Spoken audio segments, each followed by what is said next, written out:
Penyanyi asal Kupang, Anmes Kamaleng, melantunkan doa untuk masyarakat di Nusa Tenggara Timur, NTT, yang mengalami musibah banjir bandang.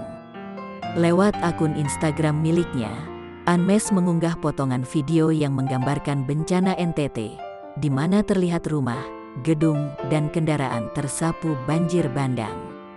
Semangat basodara sayang Samua.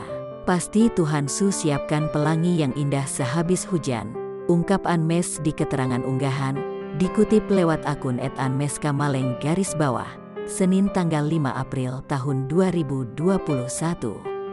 Menggunakan dialek Kupang, juara Rising Star 2017 ini juga berdoa untuk semua masyarakat di NTT. Tuhan berkati sayang dong. Tagar Prayforn, tulis Anmes lagi.